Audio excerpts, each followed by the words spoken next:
sikoyi makambo sika elingi ebanda donc mopepa sika mopepa nzambe mopepa nkolo mama balobi mopepa nzambe sikoyi elingi ebanda planète nana efille koyinda otunanga wapi na planète nana efille balobi planète nana efille makambu otunanga na planète nana efille makambu ezosala makuna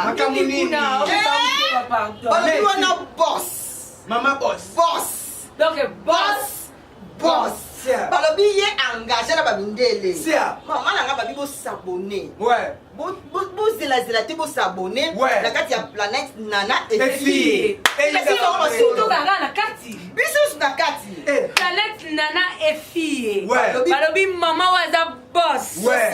Oh mundela zo travailler pa na ye. Maman sociale lobi moi j'ai l'argent ma fille chérie. Ma bête. Attendez la mbongo. Abonnez-vous massivement. Baninga Choco Da Silva nga na chinga miawa.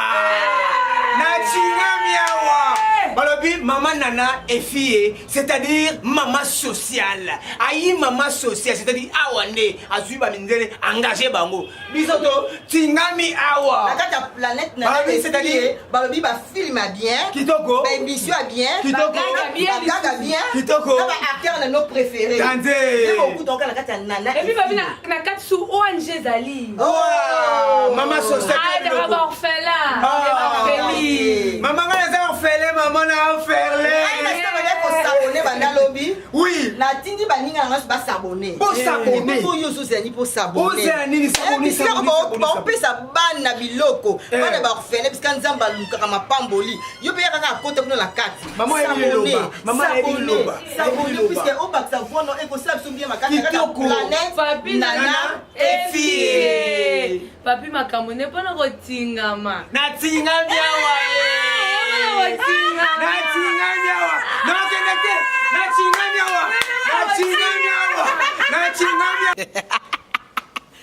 balobi bana nzambe bakutikala bana nzambe planète nana efille donc planète nana efille esika nzambe apemaka donc nzambe ayebi planète nana efille bosabone balobi sikoyi makambo sika elingi ebanda donc mopepa sika mopepa nzambe mopepa nkolo. Salut chers internautes, c'est moi Choco Bekili, votre esclave.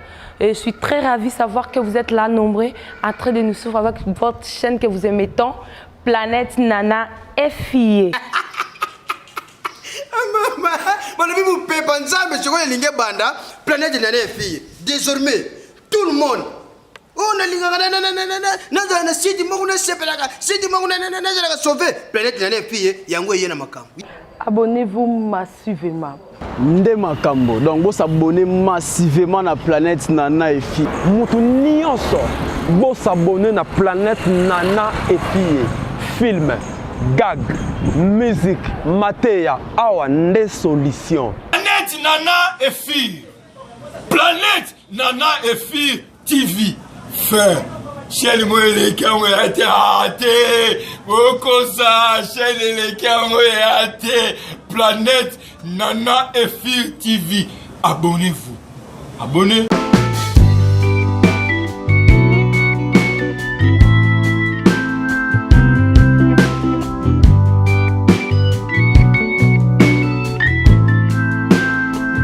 Salut mbote chers internautes, on toujours mbote na kombo na yesu donc les autres toujours Choco mosali na bino donc tant que bon on a déjà na fandi ngonga beti beaucoup sana que Choco yaka toujours na makambo et puis yaka makambo buzo bati parce que tous na kati ya planète nana effiye za site oyo ya pona côté ya bati yo ko lakisa bilamba te beauté te marque côté ya masse yo ko éduquer donc il les a approuvés en tout cas vraiment na pesi merci na patron nanga maman nana effiye merci vraiment pour l'opportunité et nazo rappeler pour toujours vous continuer ko s'abonner massivement na site la bino bolina kamini planète nana effiye et na rappeler bino encore pour na ONG na bino bolina kamini oboyedaka bappel na bino zo sala bien nana effiye bana na baza ba orphelin moi lipa moi nini et ça la bien en tout cas maman likambo na biso mukona lelo vraiment et toujours le Facebook avant la bana kolongwa net nanga Facebook na biki na moment on bozolo ba Facebook ah toka ba histoire à Facebook toyoka kayoka keza buzo non histoire vraie maman alikambo na biso lelo ezanini ezaki na maman moko bon nako senga moi excuse parce que naza pe na ba invité na banda pour présenter émission nanga na préféré papa ça maman bambote moi bonjour ça va bien bonjour moi Bianca bonjour en tout cas dans un site la biso planète Nana Fille moi bote mike ça va bien moi présentation après sinon premièrement bote na maman Nana Fille maman moko bien musali na nzambe donc na bina site na planète Nana Fille ils ont mis donc grâce à maman Nana et puis biso pays de l'autre na plateau Choco donc un gros bisou d'abord la famille na Mbimba et puis na tout quoi en tout cas vraiment merci à côté na droite na ngape na za papa na biso ko na loba na ki olobaki à suivre hein Azamoute Sika donc beaucoup plus mais pour l'instant après ça on vote bonjour et puis combo bonjour maman Nangai combo Nanga super mec donc voilà moi na Sika nandako donc eza ya mbala sauter mais eza pia soupa donc naza en tout cas vraiment chers internautes on les a frères na biso super mec merci beaucoup maman alikamula biso lelo ezali ezaki na maman moko azana photo jeune maman abota bana misatu ayeko sala divorce azaki na poto mais comme il a divorce na mbala nae ayeko zonga na Suisse afandi na bana nae 3 comme il y a liboso azaki un peu na ba 23 ans abalaki nae bon mususu azaki na 18 ans ouais mbala na 18 ans comme poto ezaka nango déjà mwana so aussi 18 ans et privilège déjà et azwaki ndako mama tikalaki na mwana moko comme maman fandaki mona qui aza trop jeune et puis aza femme d'affaires amna ko fanda bota bino moi je dois chercher un homme pour na ko fana parce que na besoin fana mbali maman fanda kikimete akoti na Facebook akomi kolukaka ba minde zalaka normal ay ko tomber na tonton moko na Facebook bandi ko solola et tonton na bandi ko draguer donc ko linga yo to bana lingala abandi ko linga ye maman pe amona kaza besoin bolingo surtout que tant amona ki tonton wana il est beau kitoko yo le beau za beauté mais beauté oyo mutu aluli pa na téléphone donc et côté tina mutema c'est que zaki grave et puis maman qui kondima balingani chers internautes je vous dis que façon au babanda qui ko vivre dans bazo vivre le quoi batu ba mona naka or batikala ko mona na te et le ko monter o nion so mutu asala ka tant on fait na mbali na yo rapport sexuel tout bon bando sala moi à partir il y a téléphone donc ndiko tinda ba image ya ni donc mon bala ko se masturber donc babanda ko sala ba acte tout bolingo vraiment ekotaki na mutema ya jeune maman na et comme maman atuni bien maintenant yo sala ka pe on a tuni tonton na biso wana lobi nga na sala na port auto benga libongo ya tuni pe moi si moi ça non nga fille de chambre na sala na bote na bungsa bani na abisa ke bon atuni ubala alobi non na bala za divorcé mais tonton lobi ke ye akufela moi. Chers internautes, maman wana akotaki vraiment na bolingo ya kosakana te. Voir que azoke musala mute mesimba te. Donc comment so ke musala tiki papa na ndako. Pour ça to lambela ke biloko te. Donc précision na ndako kwa ya ka kosola ka na Facebook. Bolingo en tout cas vraiment ekotaki makasi. Et comme na moment moko la dame a dit non. Et celle bateau belé to solo la mais na za besoin to monana. Na zo peso adresse tanga oya kotala nga et pananga.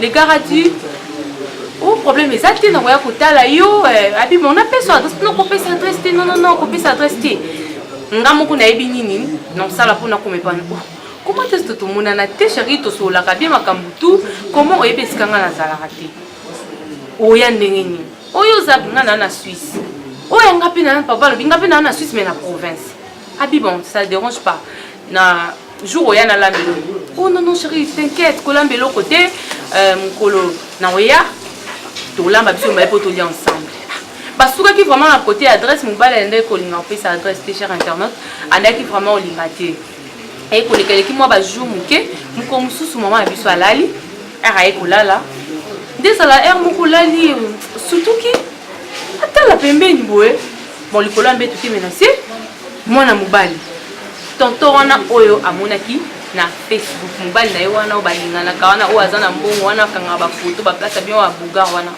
oh elekeli maman lobi comment est-ce que ngana yo to monana te na pesi adresse te ndako ya kokanga puis ergo na butu qu'est-ce que tu fais ici oh non chérie na saki que na ko ya kotala yo bona boye dada maman na ki yango za ki cha sispe na erwana bandi ko ganga et ça qui est vraiment problème na mutu agangi panique wana bimili banda alerter batu comme pe ba beji wana na poto ebika mundele ayebi droit ya mutu baye bakani bazui wana c'est quoi on dit que c'est interroger tu baye au même hôpital tant à comme hôpital wana azaki vraiment bien té comment ça ba acte mo ndia kuma itoke donc mutu vraiment ça la terre balandeli titi baye ko ça les exemple peut-être ma balade monsieur ça et ba découvrir que loko etikala ki ko dalaté baye ko bimisaye ba memie na église ta ba memie l'église ça bien té ko loba loba ba prière Zamba e kosala moral na ye to pe mémoire na ye ya ki kozonga nde abandi koloba donc koloba makambo nyonso wana ko dévoiler ba secret wana makambo nyonso tout elekana. Cher internaute, maman likambo na biso lelo ezali na nyonso o to beti histoire pour comprendre nyonso o ezoleka kotala comment diable azo konza mokili oyo mobali oyo monati eloko moko te bandeko na biso ya basi bolingo ya ba téléphone oyo omona mobali te atalingaka yo asungaka yo okomi kotindela ye ba partie intime na yo kotindaka ba mutakala na yo.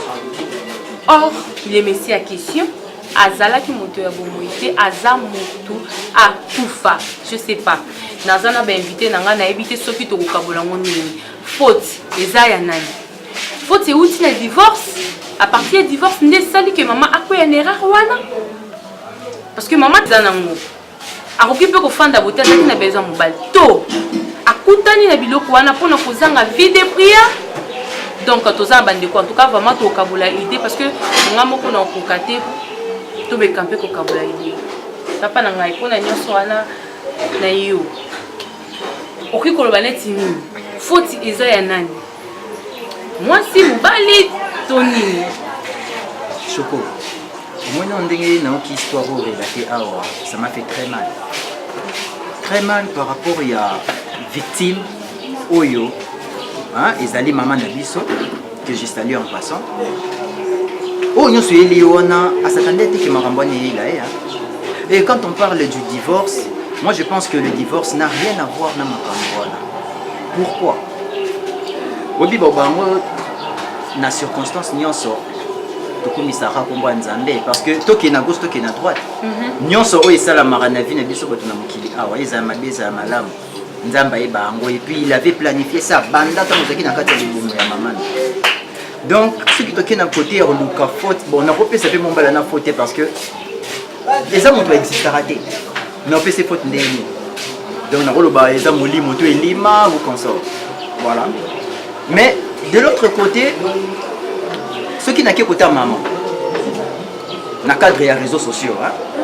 Ata biso nyonso de nos jours tout le monde ba biloko rebelle tout le monde ba sextape ba biloko rebelle tout le monde on mingi na ba poto même pas ba sex revenge c'est ça ban genre il y a ba vidéo mo ezalaka quand tu vivais avec ta copine donc d'accord quand deux personnes bazo vivre ensemble et que moko boyi moninga moko sepelité tellement tant bazaki en amoureux il y a eu ba vidéo ba photo ba nini sko oyo ba boyi wana sepela kité wana forcément à comment le kaka a s'est vengé au monde a retiré ma vidéo a posté ma vidéo il y a moi si il y a ex naé donc en fait moi si a posé ma vidéo il y a ex naé dans mobile nous sommes mobile a posé ma vidéo il y a ex naé voilà juste pour n'a ko humilier. J'ai dit ça pourquoi? J'ai dit ça par rapport il y a toboité babolingo il y a réseaux sociaux c'est pas mauvais mais il y a des risques. Bah risque ça le coup là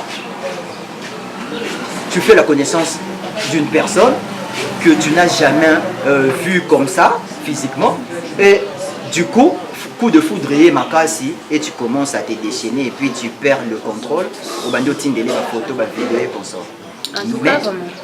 Donc je pense que ça d'abord risque mais de l'autre côté il y a bolingo ndenge makambo yeli wana moi je pense que et ça faut ta maman terre en tout cas vraiment mon frère a dû les faute à maman.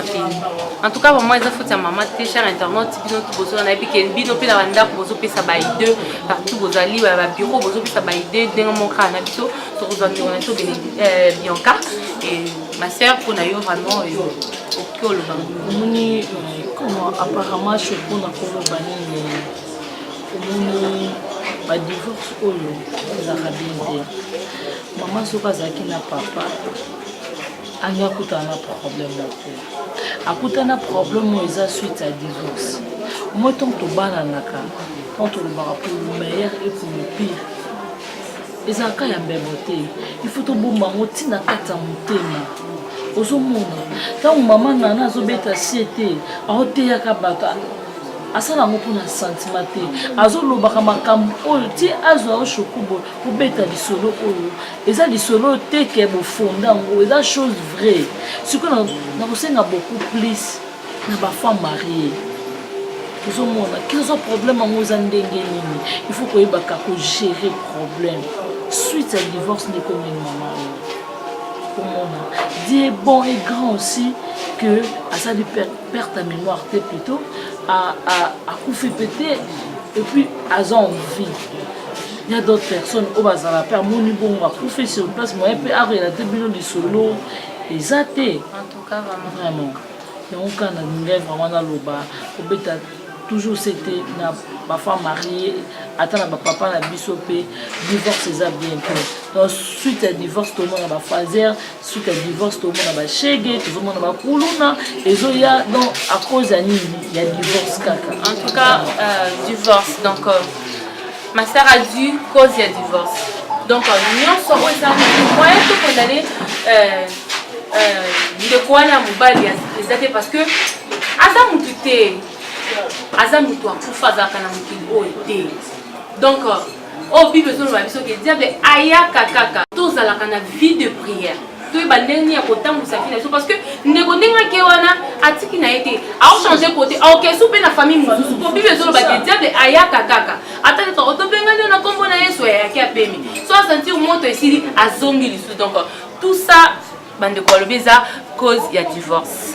Et puis, na kati ya divorce wana total sous kozanga pe sous vie de prière parce que tout le monde ba te belé pe ba sali ba divorce ma ba zo évoluer na bango surtout na kati ya Yesu eza kozanga vie de prière pour na confesser que nzamba za lokumu pour na mama ya biso wana nzambe asungi mabe et comité ko loba ke nzambe vraiment alingaka yo o etika les ko s'attacher au sale la nzambe en tout cas vraiment et na pesa vraiment merci encore na maman nana et fille maman sociale maman pasteur eza facile te kosangisa bana basi ebele lokola biso tout ofandi a donc eza facile donc toujours évoluer la vie de prière grâce à maman nana et fille. Bon, tout comme na suka émission na biso na témoin de la femme en beauté. Bon, nga avant na pesa bambote. Na pesa maman na ngana conseil. Conseil ezani.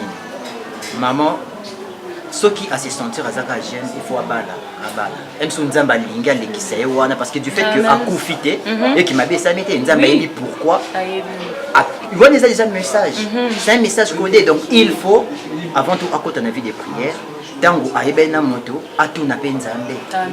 Et après ça akoyeba ndenge ba directive nzamba opesa ye ya nango magique. Donc pour na ba salutation na pesa no mama yemoko maman na biso maman na fille bamote na yo place ozali nzamba pambola bino nyonso sala tikete sa makitoko po biso déjà ndene na moni une grande famille de nyonso sa kitoko numéro de téléphone parce que pour na bato so bengi bazwanga même sur WhatsApp bozwanga na plus 243 89 977 86 01 donc sur WhatsApp au Zwanonga sur Facebook donc en tout cas vraiment merci ma sœur Bianca et voilà donc kaka beaucoup plus na conseil na maman iloko nyonso trop faut retourner à kana nzambe parce que yende mudaza base na biso donc sans nzambe vraiment tozani maman donc il y a malamu beaucoup plus c'est ça que dans ma batterie donc ça vraiment bien ça bonne santé ça va dans le commun on aura téléphone